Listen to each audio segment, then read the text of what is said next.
Hey, what's happening? Welcome back to the GM. I'm your guy, Boulanger. And up next, man, I want to deal with what could be considered breaking news that the Baltimore Ravens signed Todd Moken as their OC. Okay. And it's not breaking news today, but it would have been breaking news on Tuesday. But I want to talk about the hire, want to talk about the impact of Lamar Jackson, and then I want to talk about this underlying conspiracy. You guys know me by now. I kind of create conspiracy sometimes, but I think um, I may be closer to being right than wrong, um, especially if a deal doesn't get done. So let me jump into it. So Todd Moken has NFL experience. Uh, Totaling about 8 years with the Cleveland Browns, Jacksonville Jaguars, and I think maybe the Tampa Bay Buccaneers. So he definitely has some NFL experience. Um, his total experience as a football coach spans 34 years. And so he has a vast amount of experience, mostly on the offensive side of the ball.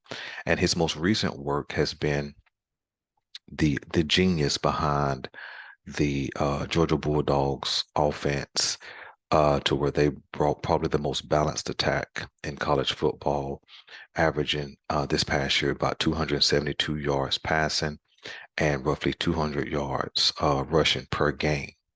And then we watched them destroy TCU in the championship game. And so, if you want to take a look at his most recent work, man, you can look right there at the Georgia Bulldogs and really kind of admire the passing game, the schemes, the running game, and how that was super productive. And you can also consider how he took a walk-on quarterback um, and made him well, not really made him, but helped him become a Heisman Trophy candidate, right? And probably is going to help him get drafted some point between this year and next year, probably in the 2024 draft. And so I think it's a good hire for the Baltimore Ravens for sure. How does it impact Lamar Jackson? Well, we know that Lamar was supposed to have some input in the next OC in Baltimore, which gives Ravens Nation some hope that if he was invested in this process, we don't know how much, but if he was invested, that gives us hope that he may choose to return. But we know that that's equally a Eric DaCosta uh, decision based on what they put into a contract for Lamar Jackson. But I think that this hiring helps Lamar Jackson um,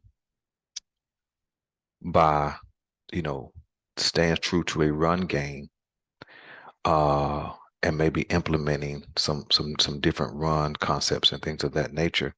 But mostly being able to take a uh, less than stellar pass game and make it above adequate, right?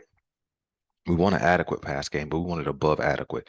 We don't want to throw for 325 yards every game, but if we can get in that 250 to like 280 range per game, 180 to 225 yards rushing per game, which is very, very possible because we've seen them rush with astounding numbers already. We've seen Lamar be able to throw the ball down the field and make some plays and things of that nature. And so, if this guy can bring in some new concepts of a better scheme, I think it bodes well for the Ravens in 2023. But also, I think speeding up the offense, getting the play calls in, allowing Lamar to get to the line of scrimmage, allowing him to have cleaner reads, a 1, 2, 3, and the ball's out, like first read, second read, third read, and then the ball goes to where it's supposed to go. I think certainly he can scheme that up because that's what Georgia's offense really looked like. And then if we're honest, he kind of took some no-name wide receivers in Georgia and made them, you know, perennial championship contenders.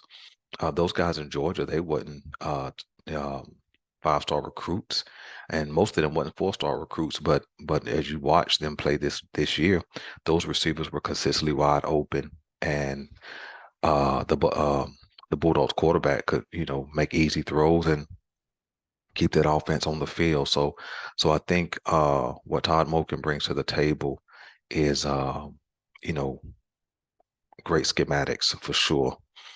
But I want to hit one thing before we get off of here today.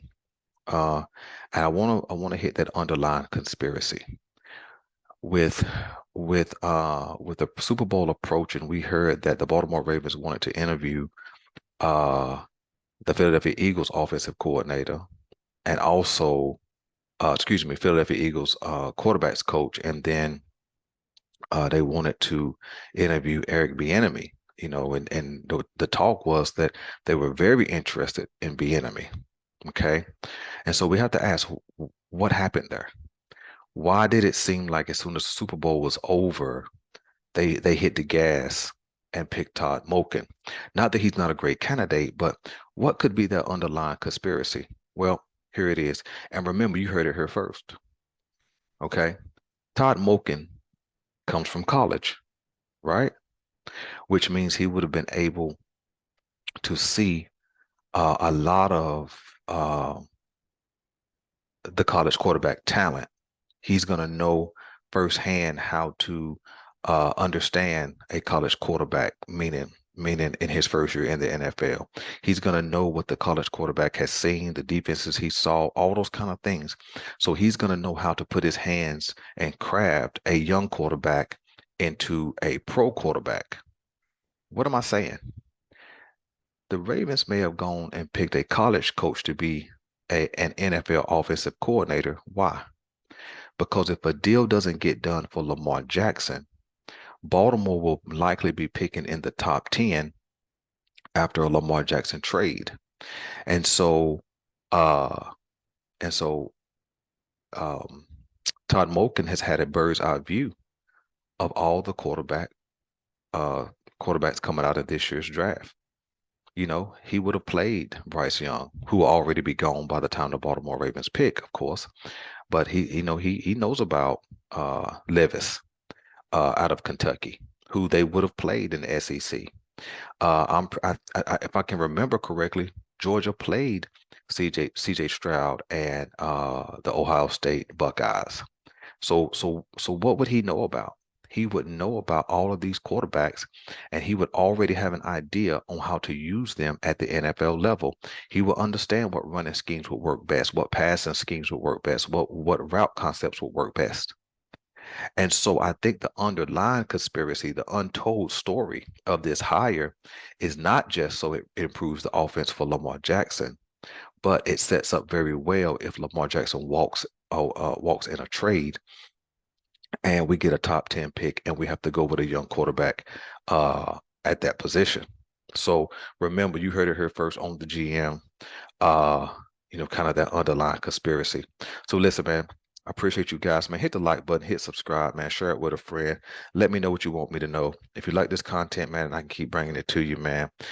Just keep tuning in, man. And I appreciate you guys. I'm your guy, Boulanger. This is the GM, and I'm out.